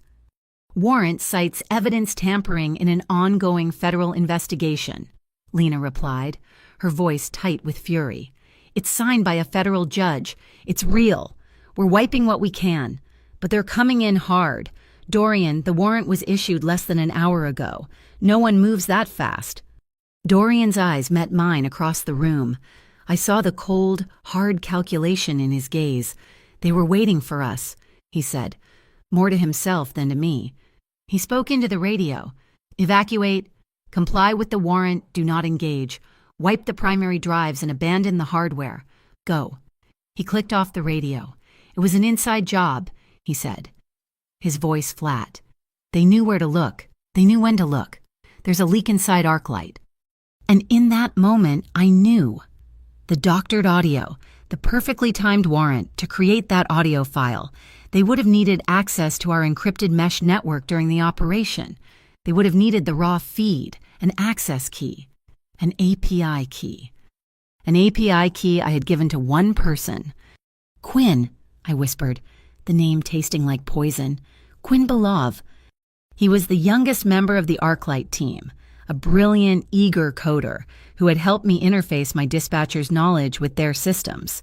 He was shy, quick to smile, and I had trusted him. When he told me he needed a direct access key to build a diagnostic tool for our comms, I hadn't hesitated. I had sent it to him myself. The sick, hollow feeling of betrayal was a physical blow, knocking the wind out of me. That evening, I found myself in a place where God had long since checked out. It was a deconsecrated church in the industrial flats, a brick shell with boarded-up stained glass windows. The air was cold and smelled of damp plaster and decay. We sat around a massive, rough-hewn wooden table that had been brought in and placed where the altar used to be. This was the Lazaro Collective's council, Dorian's lieutenants, the silent men from the diner, Lena from ArcLight, a half-dozen others with hard, quiet faces. They were the pillars of his invisible empire. In the center of the table was a single, grainy photograph, a surveillance still. It showed Quinn Belov in a parking garage, his face pale and terrified, accepting a thick manila envelope from a man whose face was in shadow, but whose bulky jacket and aggressive stance screamed Harrogate. I stared at the photo, at the face of the young man who had laughed at a stupid joke I'd made just 2 days earlier while we debugged a mapping interface. The boy in the picture didn't look like a master spy. He looked like a cornered animal, "Bring him in," Dorian commanded. Two of his men opened a side door, and Quinn was escorted into the room. He wasn't restrained, but the way he walked, with his shoulders hunched and his eyes fixed on the floor, he was a prisoner all the same. He looked up, saw the photo on the table, and a small, broken sound escaped his lips. His eyes darted to me, and he flinched, as if he couldn't bear to look at me. Dorian didn't raise his voice. He didn't have to. The weight of the silence in the room was accusation enough. He gestured to the photo. "Explain this. Quinn." Quinn just shook his head, tears welling in his eyes. Dorian wasn't a man for theatrical punishments. He was a strategist. He looked at the trembling young man. "They're going to burn you. You know that. Once you're no longer useful, you're a loose end. You gave them the key. You helped them frame Alara. You compromised my entire network." He let the charges hang in the cold air. "But you have one chance. You tell us everything and you help us fix this. You do that, and I will get you out of the country. I will give you a new life where they can never find you. You refuse, and I'll leave you to them." It was a brilliant move. He wasn't offering forgiveness. He was offering escape, the one thing a cornered animal truly wants. Quinn's story came out in a series of ragged, desperate sobs. "It was my mom," he choked out. "She had a student loan from years ago, a small one, but she defaulted when she got sick. It got bought up by a collections agency, Shoreline Servicers." My heart stopped. "They found me," he continued, his voice cracking. "They told me they'd garnish her disability checks, take her house. They knew I worked for you. They said if I just cooperated, they'd mark the debt as paid. I never met Pike. I never met OUI. It was always just them, the men from Shoreline. They put a flag on me. They said I had to comply." He looked at me then, his face a mask of misery and shame. "I'm so sorry. Alara, I didn't want to. They made me." I looked at his tear-streaked face, at the raw terror in his eyes, and I didn't feel the hot, satisfying burn of anger. I didn't feel hatred. All I felt was a profound, weary sadness. I saw myself, just a week ago, backed into the same corner by the same people, my own life being dismantled piece by piece. Quinn wasn't a traitor. He was a victim. He was a casualty of a system that grinds people under its heel. He had made a different choice than I had, a weaker one, but he had been put in the same impossible position. "He's a tool," I said, my voice cutting through the silence. Every head in the room turned to me. "He's not the weapon. He's just the mechanism. They used his fear to pull the trigger. We need the people holding the gun." I looked at Dorian. "Don't send him away. Use him. They think he's their asset. Let's make him ours. Let's let him be our way inside." Dorian studied me for a long, silent moment. His face was unreadable, but I saw in his eyes a weighing, a calculation. He was seeing me not as the woman he'd held last night, but as the partner on the ID card. He was seeing the strategist. He gave a single, decisive nod. "We do it your way." The new plan was born in the ruins of the old one, forged from betrayal and desperation. It was simple, and it was elegant. Quinn would contact his Shoreline handler. He would tell them that his access was about to be revoked, but that he had managed to copy the master key, the source code for Alderstone's entire encrypted mesh network, a prize OUI couldn't possibly resist. He would arrange a handover. The location for the handover would be the one place they felt completely safe, the newly renovated, OUI-funded North Point Civic Center. But the drive Quinn would hand over wouldn't contain our source code. It would contain a gift from Arclight, a beautifully designed Trojan horse. The moment they plugged it into their secure, off-network server, it wouldn't try to steal their data. It wouldn't try to destroy anything. It would do something much more elegant. It would turn their server into a mirror. It would broadcast a perfect real-time copy of every file, every illicit transaction, every doctored 911 log, and every name on Pike's payroll, directly to us. We weren't going to break down their door.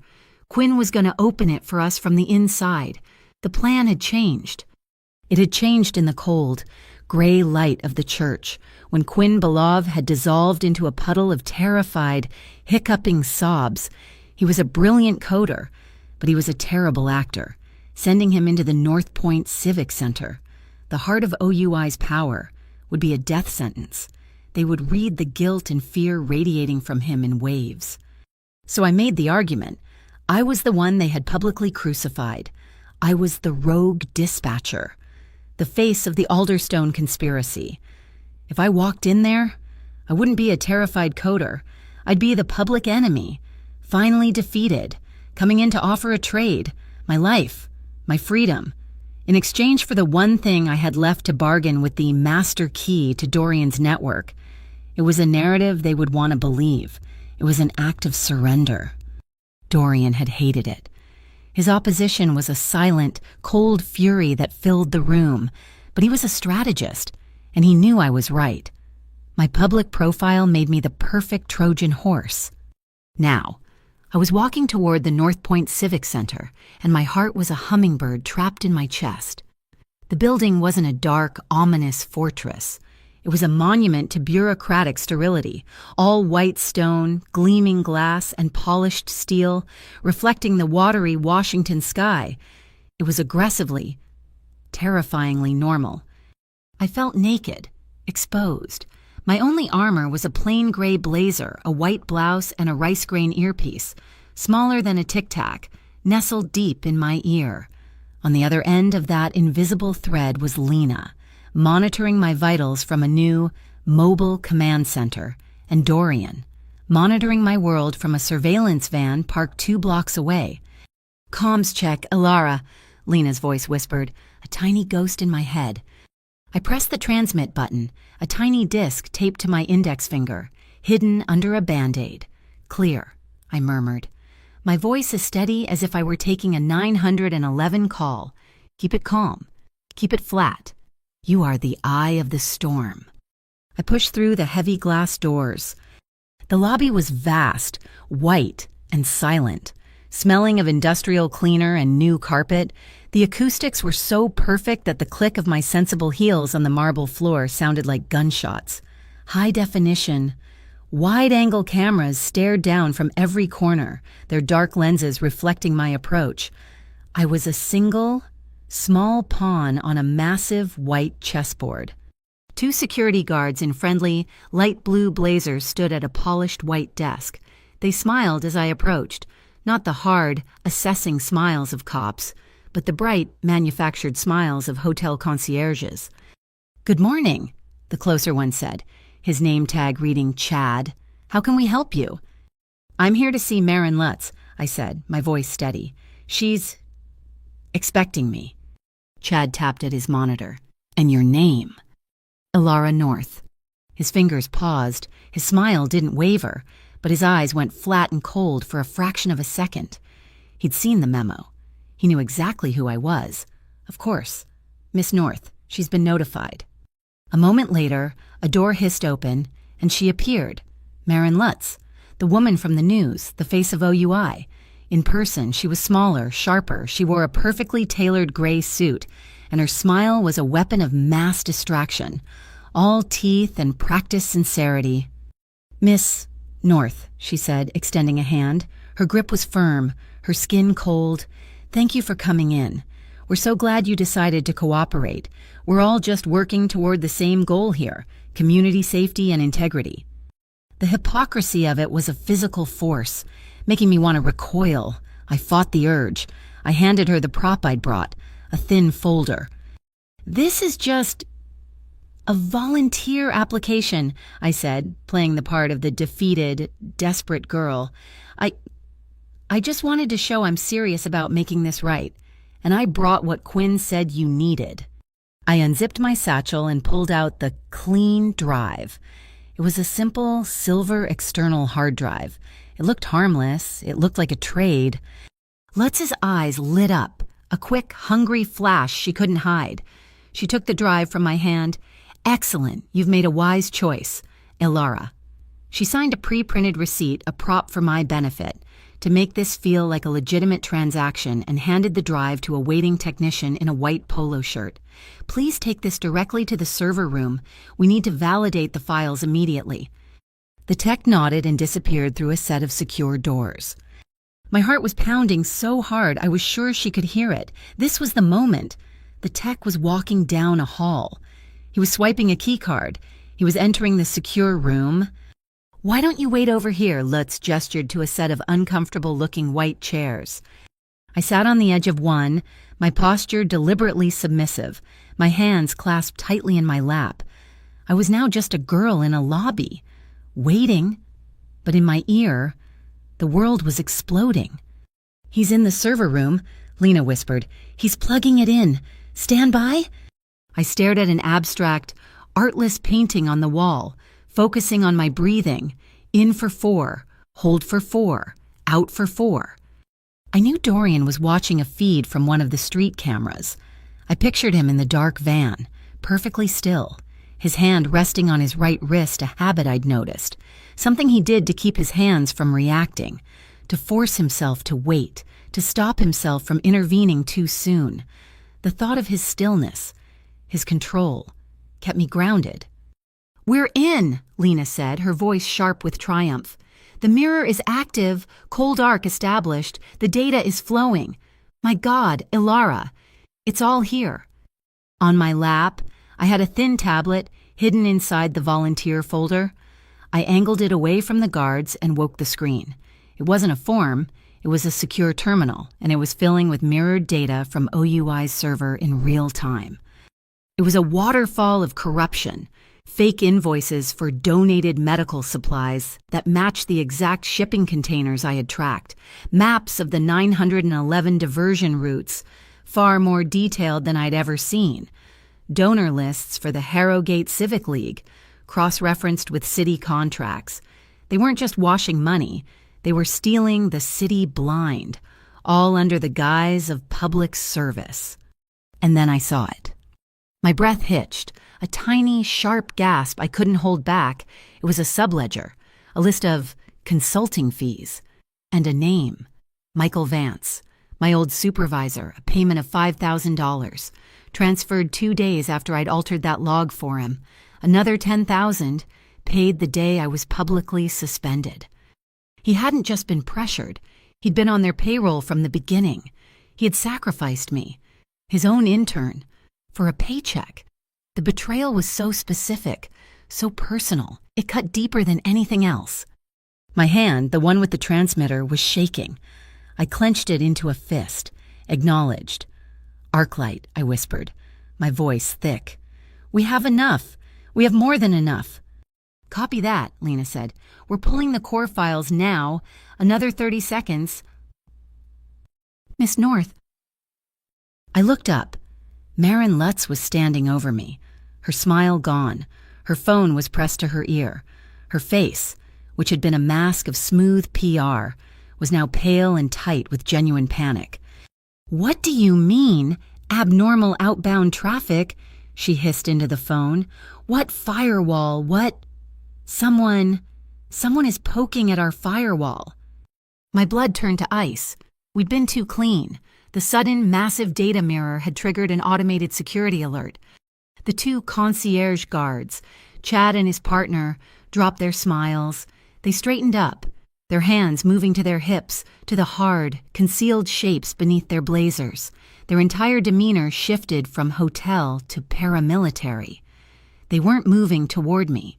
Not yet, but they were repositioning, their eyes scanning the lobby. I was a rat in a white marble trap. I forced my voice to be small, confused. I stood up, holding my ridiculous folder. "Ma'am, I'm sorry. I was just dropping off my application. Is everything okay? I can come back later." It was the perfect distraction. It broke her focus. She looked at me, annoyed, swatting away a fly in the middle of a crisis. "What? No, just stay there." But I was already moving toward the door, forcing a look of polite panic. No, I'm sorry to intrude. I can see you're busy. I'll just go." "Ilara, extract." Dorian's voice. One word, not a suggestion, a command. It cut through my fear like a hot knife. I stopped playing a role. I turned and walked, fast and purposeful, toward the revolving doors. "Ma'am, wait," one of the guards called out, taking a step toward me. I didn't look back. I didn't run. I walked, just like I was late for a bus, pushing my way into the revolving door. The lobby was in chaos behind me. Lutz shouting into her phone, the guards moving toward the server room. They were focused on the internal breach, not the delivery girl who had just left. The door spun me out onto the sidewalk, into the cold, bright, drizzly air. I gasped, my lungs burning. A hand, strong and warm, clamped down on my elbow. I didn't even have to look. The solid grip, the sudden, unshakable stability, the faint, clean scent of cedar and rain. It was Dorian. He had materialized from the street. Just one more man in a dark coat, his face set in a mask of calm. "Keep walking," he murmured, his voice a low vibration next to my ear. He didn't pull me, he just steered me, absorbing my tremors, lending me his strength. We walked half a block, blending into the sparse foot traffic. We turned the corner, out of sight of the North Point lobby. And then, faint but clear, we heard it, the high, piercing, internal shriek of the building's alarms. We didn't look back. We didn't run. We just walked, side by side, as the first sirens began to wail in the distance. They had the data, but they had no idea that the ghost they were hunting was already half a mile away, holding the mirror that reflected all their sins. We didn't go back to the loft. We didn't sleep.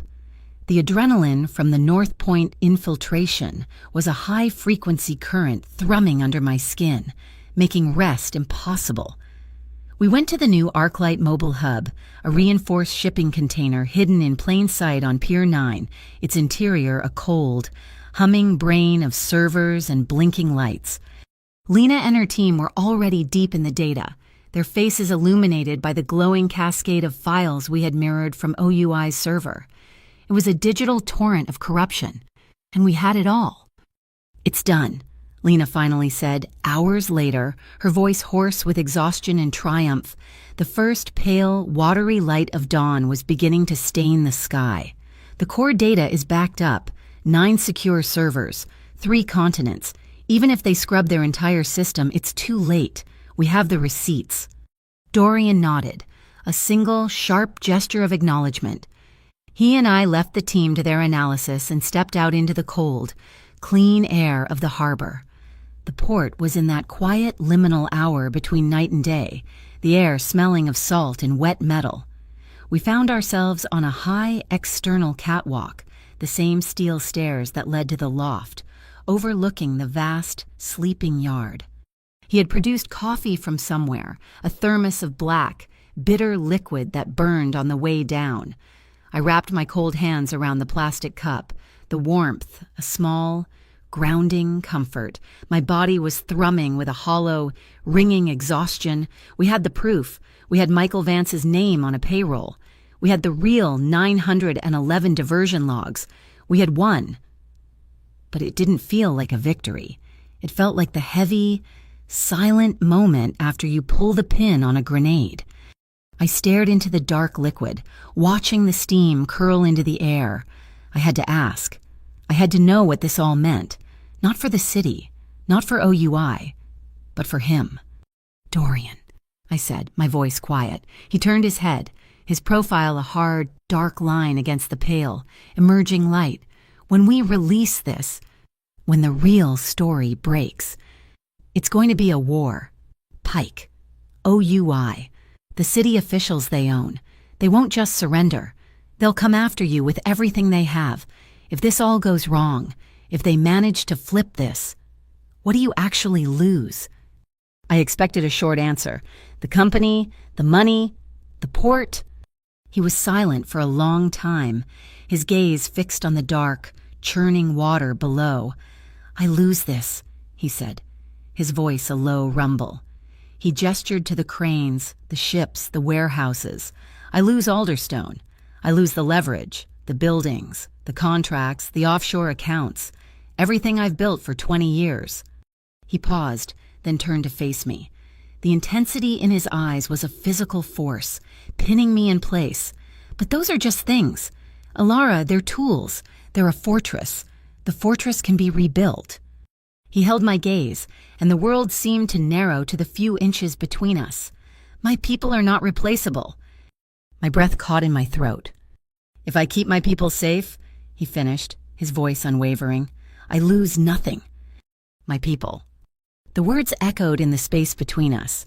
It wasn't the sterile, corporate, my team or my employees. It was possessive. It was primal. It was the language of a man who didn't just employ people, but who claimed them. It was Lena and her team. It was the men who had appeared in the diner. It was the man he'd saved at the fence. And I knew, with a sudden, heart-stopping clarity that was equal parts terrifying and deeply, profoundly comforting, it was me. I wasn't just an asset. I wasn't just a partner on a plastic ID card. I was one of his people. To be so completely included in that small, protected circle. It made my heart feel both shielded and perilously exposed. I was no longer an intern, no longer a ghost in the foster system. I was his. The thought was a weight and a warmth all at once, as if the gravity of the moment had summoned it. His phone, resting on the steel rail between us, vibrated. Not a call, a text from an encrypted anonymous number. He picked it up. I watched his face as he read it, saw the last vestiges of the night's weariness vanish, replaced by a cold, hard, strategic focus. The mask was back. He didn't hide the screen. He turned it so I could see. The message was short. Pier 3, sunrise. Just you and me. Let's parley. Bring the dispatcher, or the original file goes public. The words hung in the cold air. Original file, I whispered. Not the audio, Dorian said, his voice a low growl. Something worse. When Shoreline first roped Quinn in, they didn't just ask for a key. They forced him to prove his worth. They made him write the original malware script and run a test on a closed Alderstone server. He looked at me, his eyes cold with rage. They recorded it all. His screen, his keystrokes, the logs. It's a raw file showing my network, my asset, creating the 911 Ghost exploit. It's the one piece of evidence that makes me the author of the entire crime, with or without OUI. He's had this trump card all along. Pier 3 inches, I said, my dispatcher's mind clicking. That's a dead zone. It's where that transformer station exploded last year. The whole pier is off the grid. No city cameras, no power. It's not a parley, Dorian stated, turning to look toward the dark, skeletal outline of the abandoned pier in the distance. It's an ambush, and he knows I have to go. He pocketed the phone and looked at me, his expression flat and absolute. The commander. You will not be there. Lena will take you to the secondary site. Now. I didn't move. The girl who had trembled in the dispatch center, the girl who had flinched at every raised voice, was gone. She'd been burned away in the last week. No, I said. His eyes narrowed. Ilara, that is not a request. I don't care, I said, my voice as steady and cold as his. I stepped in front of him, blocking his view, forcing him to see me. You're not listening. Dorian, he didn't say bring the file. He said, bring the dispatcher. I'm not just a witness anymore. I'm the ransom. I'm the prize. My name is all over this. My voice is on that fake news report. My supervisor's betrayal is tied to me. I jabbed a finger at my own chest. If I hide, if I run while you go to that pier, they win. They'll say you silenced me, or they'll paint me as the tragic, corrupted victim. But if I am there, if I walk onto that pier, I'm not a pawn anymore. I'm a player. I'm the one who saw the data. I'm the one who can testify. If I don't face him with you, they will always use my name to bring you down. I will not be your weakness. He stared at me for a long, silent beat. The wind was picking up, cold and sharp, whipping my hair across my face. He wasn't looking at a liability. He was seeing the steel he had helped forge. He saw I was right. He reached out, not in anger, but slowly. He took both of my cold hands in his grip strong and warm, enveloping me. He pulled me closer until his forehead was resting against mine. We stood there, toe to toe, breathing the same cold air, our eyes locked. The smell of cedar and bitter coffee was all I could breathe. "This will be the hardest thing you have ever done," he whispered, his voice rough, not with command, but with a raw, strained emotion. "It will be chaos. Alara, when it breaks, and it will break, I need a promise from you." His grip tightened. There was a green beacon on the west gantry, the emergency light for the harbor channel. If I tell you to run, if things go wrong, you run to that light. You don't stop. You don't wait for me. You don't look back. Promise me. I looked into his dark eyes, so close they were all I could see. I saw the fear he was feeling, not for himself, for me. "We haven't looked back since that first night in the diner." "Dorian," I whispered, "I'm not changing my mind now." A muscle in his jaw clenched. He knew I wasn't promising. I was stating a fact. We were in this together. He didn't argue. He just accepted it. And then he kissed me. It was nothing like the slow, healing tenderness of the night before. This was not a kiss of comfort. It was short, hard, and desperate. It was a brutal, fierce collision of lips, a sealing of a pact, a final breath of air before a deep, cold dive. It wasn't about romance. It was about survival. It was a promise. I will see you on the other side. He broke the kiss as quickly as it began, but his hand stayed on mine. He reached into his coat pocket and pressed a small, cold, flat object into my palm. It was a smooth, black, polished stone of a device with a single, recessed button. "The earpiece you wore at North Point," he said, his voice all business again, the strategist back in full control. "It's locked to this. It's a closed loop. Bypasses all radio frequencies, all jammers. If we get separated, if you're in trouble, you press this." I closed my fist around it.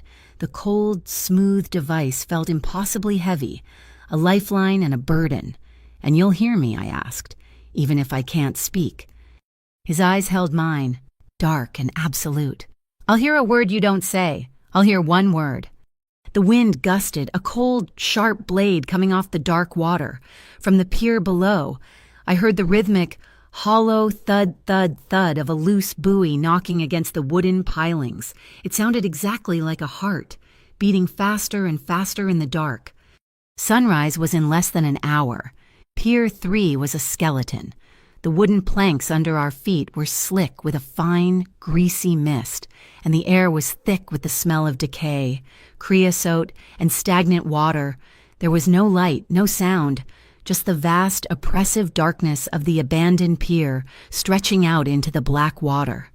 We walked in perfect sync, two shadows moving through a dead space.